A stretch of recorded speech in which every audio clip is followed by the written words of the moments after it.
Welcome to One Man at a Time, the KEMEN Show. Please like and subscribe to our channel. The KEMEN Show.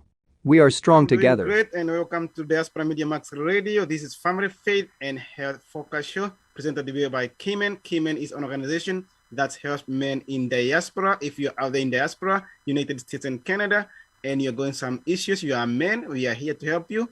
And come to us and let us know what's going on and how we can support you. Thank you very much. And first, we apologize for technical delays that delayed us for almost half an hour. And I say, this is what the God has made for us. This was a plan for us. And today we're going to continue with our topic from last week. We are talking about homelessness in the United States. And we have seen what happened in 2020 and going towards 2021. Homelessness is increasing at a very high rate, and we're asking our question: what's going on? How can this be overcome?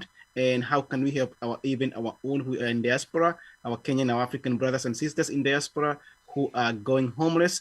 Because so many things has happened, and homelessness in most of the time is not a choice. It's being some people get themselves in a corner and being pushed out of their homes and becoming homeless, and we're going to try to see how can we try to avoid becoming a homeless. And we're going to start from the root cause of homelessness as an issue.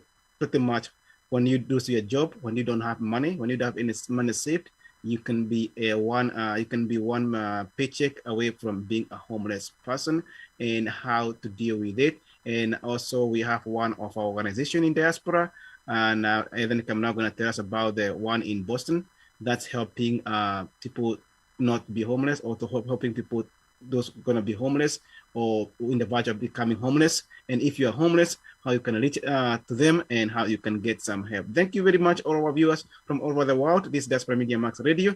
We encourage you to like us on Facebook and go there on our app and download our app. It's Diaspora Media Max Radio, and we're going to be able to watch all our shows whenever we come live. And this is not the only show there. There are so many shows out there. Thank you, Mr. Evan. Come now and welcome to the show. And let's talk about homelessness and what to do. Oh, thank you. I just wanted to appreciate dear Max Radio. I'm getting it on TV and everything happening. I got it for the first time correct. I just want to thank you so much for your dedication, Mr. Alex. Mr. Alex, you're a man that when we started this show, you've been there. You've been there from the beginning. You don't have excuses. And I just want to give a shout out to you and all our hosts. So there's help out here. There's so much we can do as a community. And as KEMEN, we are partnering, as you said, with it's called HRP in Massachusetts. I have so many organizations in my head. So so HRP today was doing a Thanksgiving giveaway and reaching out to homelessness, and there's help out here. So how can we expand that? How can we take it to another level? So that's what I'm thinking today as I come to this show and say, how can we work with HRP and expand the help? There is help out here, but so many people don't know. You can help me when I'm in trouble and I call you. You can help me. It's networking. How can we network and also get out of the mentality of just networking in one environment? Is very, very important. We start networking with different organizations. And that's what we believe as KEMEN, to network with you, with your organization, and network with DMX Radio and TV. So I'm so excited that we're having this conversation today. So last week we touched about a few things, and today we're going to continue on root causes of homelessness. First of all, as we said, it's pretty much money. You had a job, like during the COVID, you had a job, you lost your job because of the COVID, or you have a small business, you lost the business because of COVID, and now you are left without any money to pay for your mortgage or any money to pay for your rent. So we've been living in very difficult time, and saving money has been a very big challenge for so many families. And when we can sit here and say, yes, you need to be saving money, you should be about 6 months out there, where if you lose your job, you cannot be, you should be able to cover your rent for at least 6 months before you get the next job. But that's what we have come to realize, is that that is very, very, very hard to do for the most families, pretty much who are doing the cashier jobs, somebody who is making $10, $15 an hour, but the rent is so high, that's not going to be, there's no way they're going to be able to save that much money. Then one thing that I was thinking about, or that been going throughout my mind, is gonna take an example and focus on our brother or sister out there who came to the United States and they are now homeless, or they're in verge of becoming homelessness. And I was like, where did we rose the step? Because once you come here fresh, you get the host, and the host is supposed to show you the right way, guide you the right way. And what happens here? And one thing I can tell you, Mr. Evan, come now, the people who has come to the United States, young people in the last 5-7 years, I can tell you, these people, they know something else that we did not know, or something, a magic has happened that we never know, because they are coming with a complete whole different mentality of striking it rich, even doing nothing. You can see there, they think they're gonna make it in this country doing nothing, or doing something very small to get more. I don't know what's going on in Kenya, where people are just making money out of nothing. I don't know if they are conning people. I don't know if they are driving Ponzi schemes, or what's happening, because our young people, actually, over 70%, they are coming to this country for the last 5 years. They don't want to do anything. And guess what? If you look 7 years back, some of these people are homeless by now. They are in shelters. I know a few people who are in shelter here in California, not because they have not been helped by the community. The community their families have stood with them. Their community has stood with them, and have become so ignorant of their rights. You don't want to go to school. You don't want to work, not even go to school. You don't want to even work hard. You cannot keep a job because of other issues like alcoholism, drug addiction, and those are the things that actually pushing people on the streets. Also, you have a job, you cannot keep a job. You lose your job because of alcoholism, because of drug addiction, not because you have mental health. It's a habit. We are seeing people going from being responsible citizens to being homeless, and being in drug abuse, and being in all kinds of problems with the law. So what is the root cause of all this? Especially today, I was going to focus more on somebody, the host. You are hosting somebody. You come here. Somebody comes from Kenya or Africa, anywhere. They come to your house. What do you tell them? Do you show them around? Do you guide them the right way? Do you take them to the streets and tell them, hey, look at that. Look at those people over there. Look at those homeless people out there. Look at those under the bridge. Those are people, those American citizens with all the papers. They have social security number. They are citizens of this country. And ask yourself, why are they sleeping under the bridge? And that's the conversation we should have with anyone who we host. And when we host somebody, we should tell them, this is the way you're gonna go. The life is not easy here. There's nowhere life is easy in diaspora. If I'm wrong, correct me. But I've lived in this country for 20 years, and there's no way this life has been easy. You're gonna have to work hard. You're gonna have to plan your life. You're gonna be responsible for your life. And guess what? No one in this country should be responsible for your life. Once you're in this country, you are over 18, you are mature, you can do it. All you need is some motivation, not even motivation, the right direction of the things. Yes, you can go to a trade school, you can go to a college, you can start your own small business if you have capital, you can do small jobs and gain your own capital, and try to save your money. And be a responsible citizen, and try to avoid being homeless, because as we talked last week, the definition of a homeless person in the United States is a 40-year-old white man. How comes most of Black people are not homeless? And but what we are seeing right now, we are seeing our own African people on the streets, but because Black people, the families are united and help out each other. But for how long can we take a burden of somebody who has clearly been irresponsible? We have helped people in Maryland. We have helped people in Kansas City. We have helped people in all other areas to not become homeless, get up and start up on their own. But some of them end up taking the help seriously and going somewhere. Some of them, they go back to their drinking habits, and guess what? You have found out it's a drinking habit. Do we say it's mental problem? We don't know. In some cases, we don't know, but in some cases, it's clear out. These people doesn't want to work hard in their life. So as a host, you come to the United States. I'm going to take you the right direction. I'm going to tell you, you know what, this is the way it is. Believe it or not, this is whatever they told you out there in Kenya, when you are boarding that flight, whatever they told you, forget it. This is the way things are in the United States. You are a banker in Kenya, you're going to be a watchman in the United States. Yes, that's what you're going to do. Or guess what? You can go live in shelter. And a few days in the shelter, you know how rough it is. Anyway, that's my take, is that we should be telling these young people, we should be motivating them, we should be encouraging them, we should not withhold any information for them to get somewhere.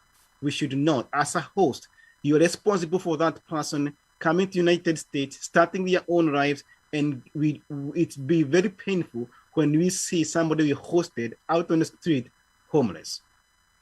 Yeah. So you think it's because, see, like last Saturday, I discussed about the experimental of things that I've done, try to help young people in Kenya, and you send money, and they don't want to be responsible. They want to spend it. They want to use it. And I say, how can I help you start a business? You give them 50K, 100K, and within 3 months, they don't have it.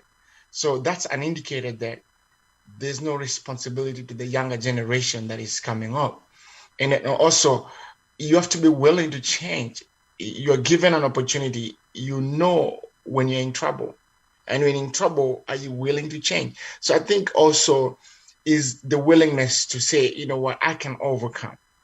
Anybody can overcome any situation. So I think the will of overcoming is gone out of these people, so they don't have hope.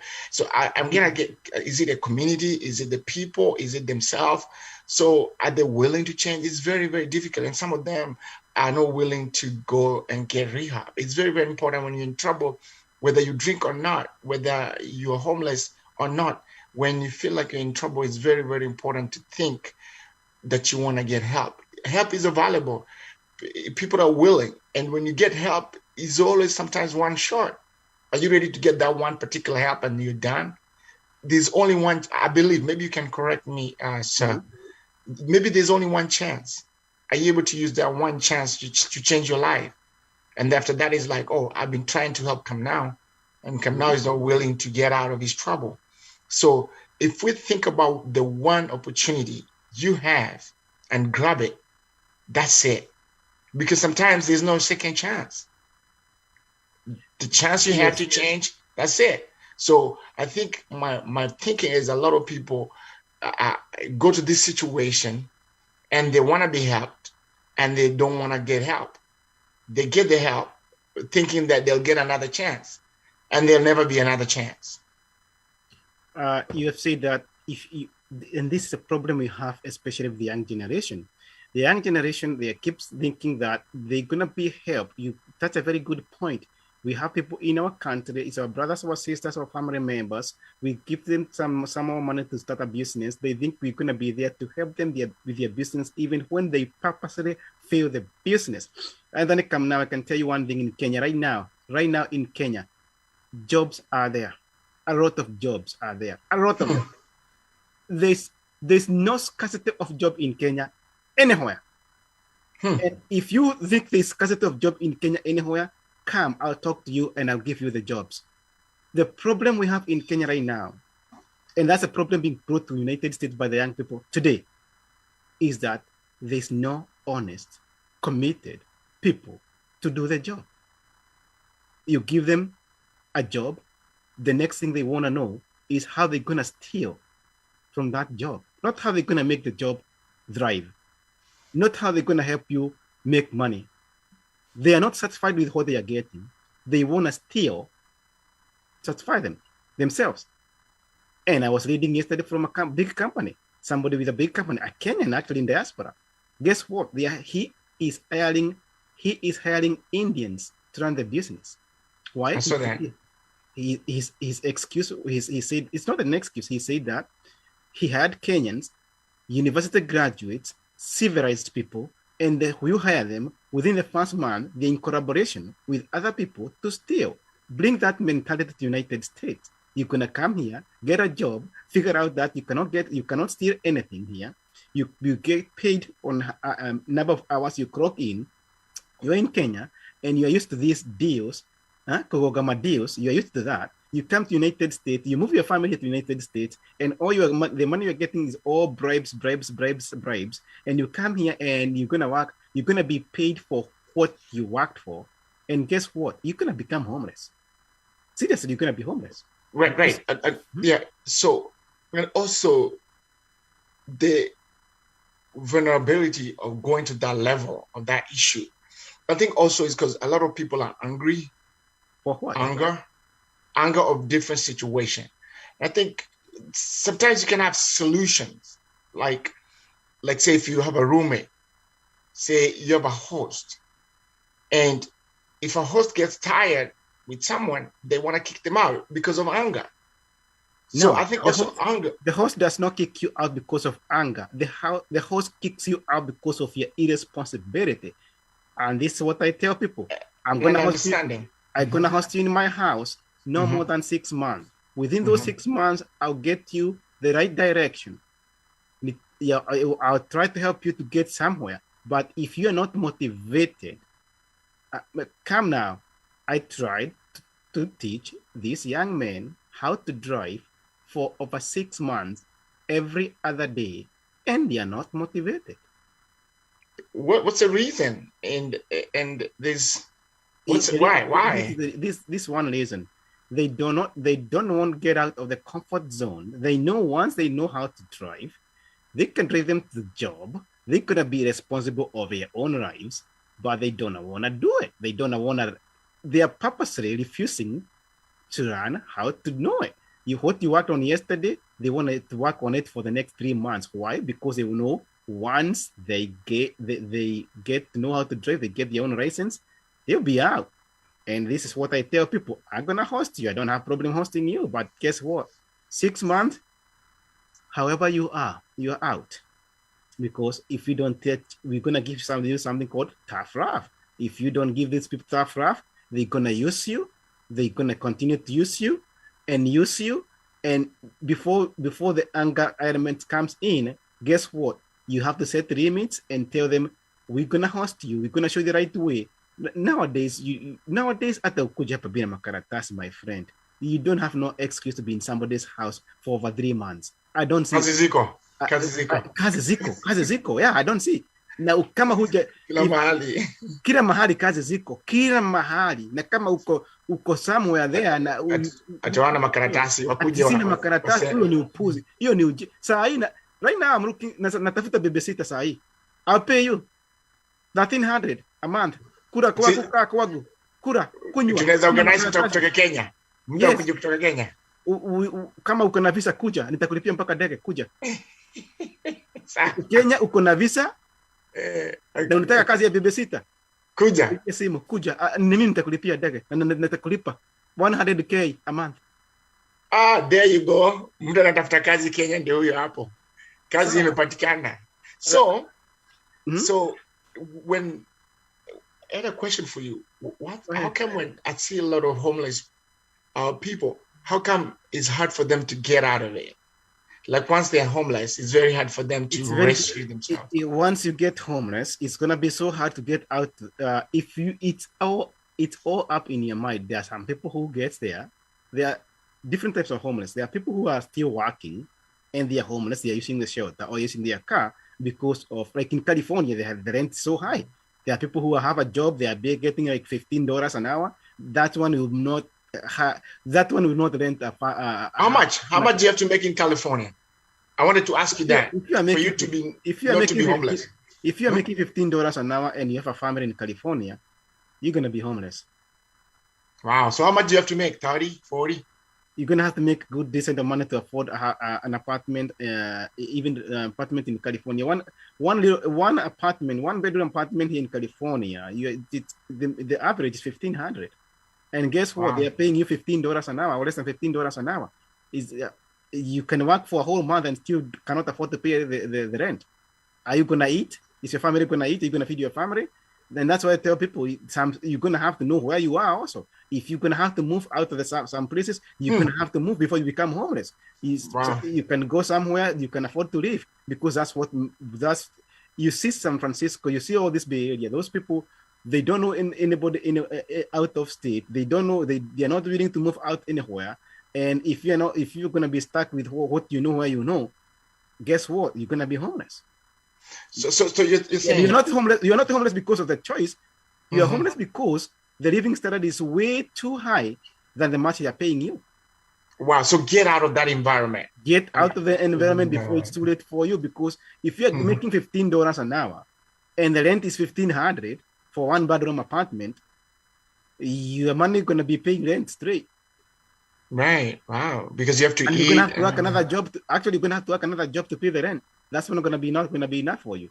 So the other thing, you're gonna have to move out of the area, move out of the environment, and do something. I'm gonna focus on our people today because I'm so much interested with our people today. You come to this country, join KEMEN, fight who are KEMEN, join women groups. There are women groups out there who can help you, can try to direct you. And one thing I'm gonna encourage our host: when you host a young person, or you host a family coming from Kenya or comes from somewhere, guide them the right direction. And guess what? Do not give them over 6 months in your house, because you're gonna be setting them up to fail. You're gonna be failing them, because everybody has to struggle in this country to get to where you have to. The struggle is real. I've been there. I was there. I tell people, I did not become homeless, but I was sleeping in somebody's closet, in a white man's closet. A closet. I stayed in closet for 1 year. So you're gonna have to have a real struggle in this country to begin with, and everybody has their own story. Whatever you are doing to begin, kama ulikuwa a banker in Kenya, you did hold those high positions. Let me explain to you about the United States. These are degrees and zako. These are all those high ranks you had when you come to the United States. That's yours. United States, everything is equal. The system doesn't care who you are. It doesn't care if you are the president. It doesn't care if you are a grave digger. It doesn't care if you are a toilet digger. It doesn't care who you are. Your papers, you come with them. For school, it's going to be evaluated just like somebody who finished stop in Form 4. And guess what? Most likely, 8 out of 10, you may get some few college credits, but you're going to be starting all over afresh. Most of the people, they get lucky. Their transcript was accepted. They can go to masters and go right to the masters. You come here to the United States with an attitude that I have a university degree, that I cannot do a watchman job. Guess what? You're going to be doing a watchman job, my friend. By the time you go, actually, sometimes even a watchman job pays more than a banker.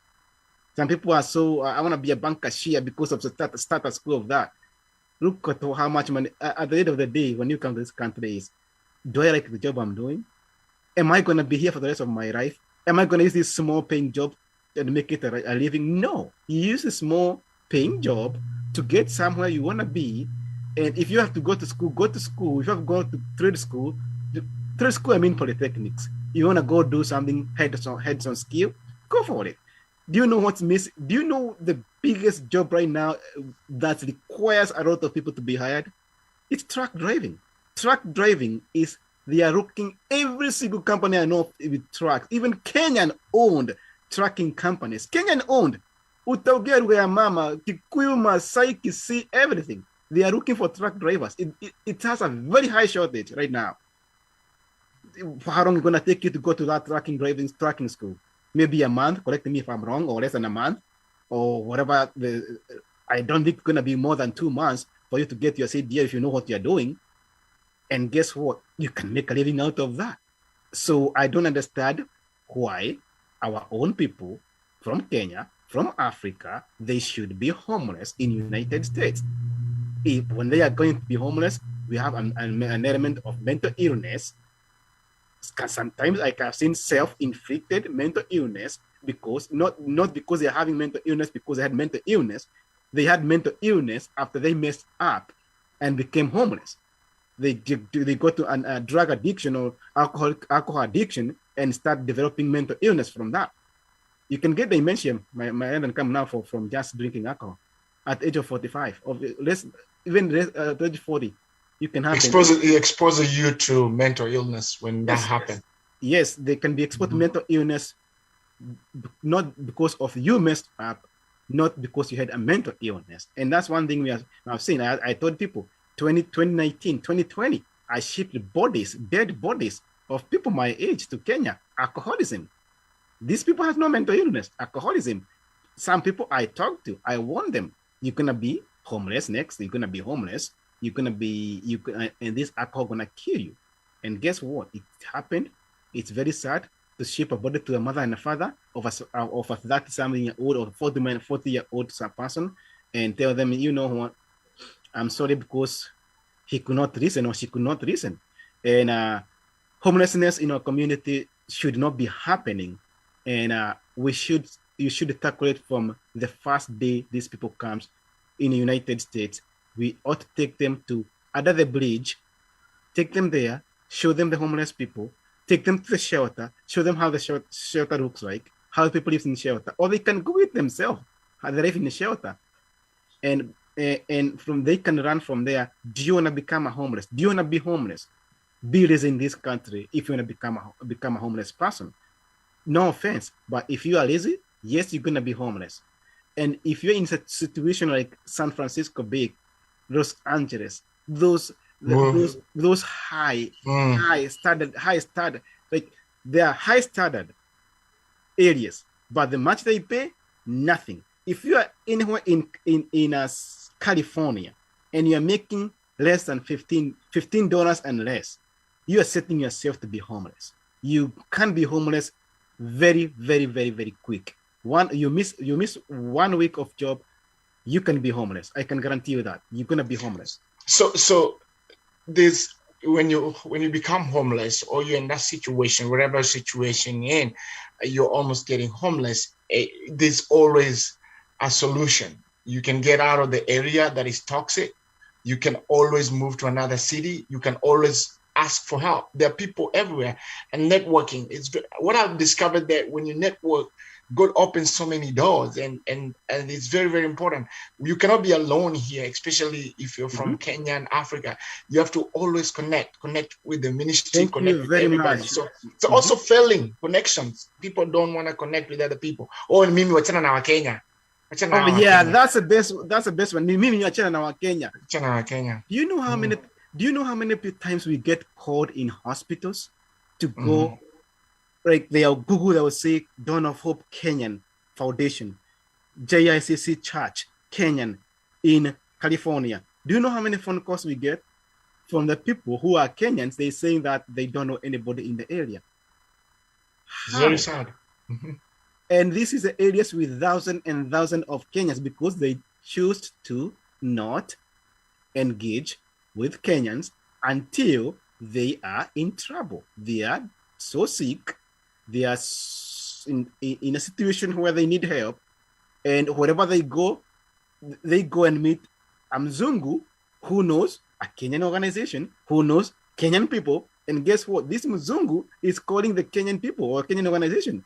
Oh, I'm going to link you to a Kenyan group I know a friend of mine touched, or my co-worker, I know this African, and the African will fight them there. Mostly they get Ghanaians and Nigerians, and then Nigerians and Ghanaians will say, oh, a Kenyan? Yeah, we know a Kenyan church in this community. We know a Kenyan organization in this community. And they're going to be calling us, those people are going to be calling us. But why is a Mzungu bringing you to connect with the Kenyans when you are out there thinking that you have it all, you do not need any connection. And that's how you're going to get to be homeless.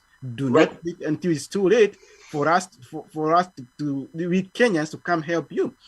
We're going to be there to help you. But if you're not connecting with other Kenyans, other people even other African people who can understand your culture, who can understand when you say, I don't have money, what it means. When you say, I have a sick mother, Or when you say, my parent died, not people who are going to give you flowers and take out. There are people who, people who are going to come and say, ask you, do you have enough money to buy your air ticket? How can we help you? How do you have a hospital bill for your parents? How can we help you? How can we organize a fundraiser for you for to go bury your parent or to go bury your brother, your sister, God forbid? Or are you sick? How are we going to pay your rent? But msuko kikuletea maua in the hospital and you have not paid your monthly rent, inakusaidia na nini? And you already spent $150 to buy those nice looking flowers instead of giving you the $150 so that you can go pay your rent. Right. So what I'm looking, because of time, what I'm looking at is people need to humble themselves and say we are in trouble, regardless of who you are. In anyone out there that is in trouble, it's very, very important you open up and say, hey, I'm in trouble. And then my other question for you, that's going to be my last question because of time. Do you think as a community, we are giving up on helping, meaning that we've been doing it, it's getting old? You talk about life insurance. Are you going to be tired, like in the future, if something happened, somebody asks you for a donation, you'll be like, I've told you about life insurance. I've told you about this. Let me tell you one thing, Anthony. The Kenyan population, African population in diaspora, it's not decreasing, it's increasing. And one thing we're going to ought to know is this. You're going to have to take responsibility of your own life and your own family. I tell people, life insurance is $50, $60, $70 a month. You can get a $500,000 policy, or you can even become cheap. Get a $250,000 policy for about $40, $50 a month, right? If something happens to your family, we have seen disease, life and death. We are not going to change life and death. Doesn't matter if you are Kenyan, you are an American, we are not going to change life and death. We are not going to change the sickness. We are not going to change it. You get diagnosed with cancer. You get have a heart attack. You get another time, chronic or disease or illness, heart attack, stroke, cancer, kidney failure. You end up in dialysis. This life insurance, you can claim it when you are still alive. You can get up to 24% of your $500,000 policy, up to 90% of your face value of a policy. So if you cannot afford to pay rent because you end up in dialysis, an example, or you got a stroke, you lost your job, you're not going to get enough money to cover your rent and most likely your food also for you and your family. What do you have to lose? I ask people, how much money do you give in donation for sick people? We are doing a harabe. Somebody got in a car accident, cannot work, or God forbid they died. They left a family with young children behind. And guess how much was the policy? It was like $50. I tell people, right now I pay $54 a month, 54, for a $500,000 policy. God forbid, die today, I'm not going to leave my family in a financial struggle. They can mourn me, but the one thing I can tell them is they are not mourning, they are not having financial issues. And it costs me only $54 a month. You are there, you are a man, you are a woman, you are a single mother, you are a single father, you have a family. And one thing I'm going to tell you other thing, the woman, if you are a woman there, you have no existing conditions, I can guarantee you, your policy for a $500,000 policy, and you're at the 40 years of age, will not be no more than $50 a month for a $500,000 policy. You don't smoke, you don't drink, you don't have any existing conditions. Less than $50, you can get a $500,000 policy. Call me, hook me up, check me online. My name is Alex Mine on Facebook. Call me. My number is 913-544-5902. 913-544-5902. And guess what? There are so many Kenyans selling out life insurance. Get the right person. If you don't want to do business with Kenyans, get a Mzungu and tell them all you need is life insurance with living benefits. Get that, because to answer your question, Mr. Anthony, come now. Yes, we're going to get fatigued, because if 10 people are dying at the same time, or 10 people are sick at the same time, there's no way I'm going to give, even if I give the bare minimum of $50 to a person, there's no way I'm going to afford $500 out of my pocket every month to give people because they are sick or because something, a calamity happened in their life. It's not going to happen. And guess what's going to happen? We're going to have issues. People going to be against each other. And the GoFundMe is not the way to go. The Cash App part is not the way to go. How many Cash App did I receive this week for, oh, somebody died and you have to ship their body home? A lot. I received 3 of them this week. Guess what? You can get a final expenses life insurance or a final expenses coverage for like $20,000, and it's gonna cost you like $25, $30, $40 a month. And this we don't have to ship your body home. I tell people, if you are there and you are telling us my final wishes is to be shipped, my body to be shipped back to Kenya, do yourself a favor. Give your friend $25,000 cash, or go to your bank, give them $25,000 cash, and tell them this is for my final expenses. If I die, this money can only be used for my final expenses if I die. And the bank going to tell you, don't be a fool. Do this. Don't give us $25,000 cash. Buy a final expenses insurance, and you're not going to spend this $25,000. At least you're going to spend about $5,000 for the lifetime of your policy, and they're going to sell you that very nice final expenses insurance. It's being sold everywhere. You don't have to buy from a Kenyan. You don't have to buy, if you don't deal with a Kenyan, you don't have to deal with an African. You can go even to your own bank account and buy this life insurance. They are there. And please, we're going to get fatigued. And then they come now. Am I going to pay my rent? Am I going to pay my mortgage? Am I going to feed my children? Am I going to take care of my father and my mother who are ailing?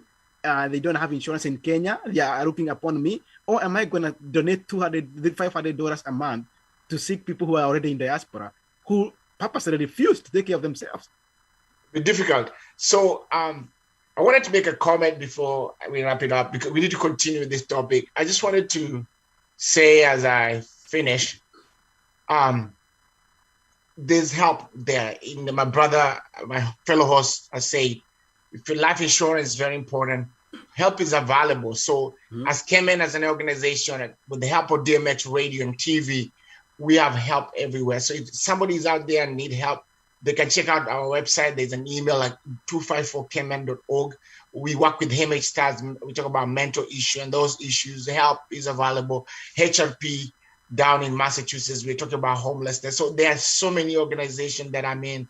Kige is a benevolent fund that I'm a director, I'm one of the board members. So we have help. So anybody out there can reach out to Alex, can reach out to DMX Radio. So help is available. So otherwise, I just wanted to wrap it up and say thank you so much, Alex, for everything. We'll continue. Yeah, I'm going to answer a question before you get off the air. William Nganga is asking, what about people who look down on you from your past misfortunes? Okay, Nganga, everybody has their own past. Even me, even every Kenyan come now here has their past. If you, Right. all you need to do is self-determination. Nobody is holding your destiny. I can tell you that. And guess what? Get rid of the people who are judging you from your past. Everybody has their past. Nganga, if you are ready to change, move on with your life, guess what you're gonna do? You can get away from that environment of the people who knows your past and you're judging you with your past, and you can move on and start all over. Nobody who does not have a negative thing in their past, Mr. Nganga. That's what I can tell you. If you're in a situation where in a community or environment, forget about what people are saying about your past.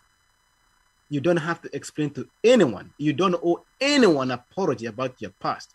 Move on with your life. And when people see you're moving on with your life and you're not paying attention to their negativity, then you'll be able to move on with your life.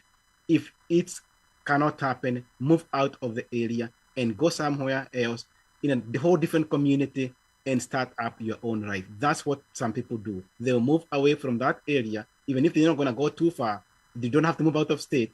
You go to another city, start over, you arrive there, and move on with your life. Nobody is holding your destiny. And for all those who talks negative things about other people, pull people down because of their past, let me tell you one thing. Even you have your own past. You have your own past. And do you want us to expose your own past?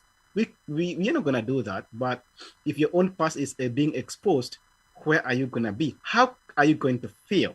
So, Mr. Nganga, if you have been a drug addict, you have been an alcoholic, you have been addicted to something, you have done some crazy things in the community and people knows you. If you change, they can see the change in you, and you don't owe anyone any apology. Your change, your willingness, your determination to change your life, you don't even want to say that I changed. Let them see by your action. Move on and live a life. Do not be stressed. Do not focus on the negative. You're going to go nowhere. Thank you very much, Mr. Nganga, for your question. And thank you very much for all our viewers. Even I can see you there, and all our viewers from all over the world. This is Diaspora Media Max Radio. This is Family Faith and Health Focus Show, presented by KEMEN. KEMEN is an organization in diaspora that helps men. It is a men organization. You are in diaspora, you are a man. I would like to encourage you to join KEMEN. It's KEMEN.org.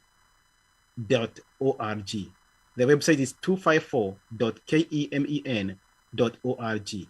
Join KEMEN and we can talk, we can help you. And if you know someone who is struggling out there, addicted to alcoholism, addicted to something, going through relationship issues, refer them to KEMEN. We try to help them. Thank you very much, and God bless you. Until next week, goodbye. Welcome to One Man at a Time, the KEMEN Show.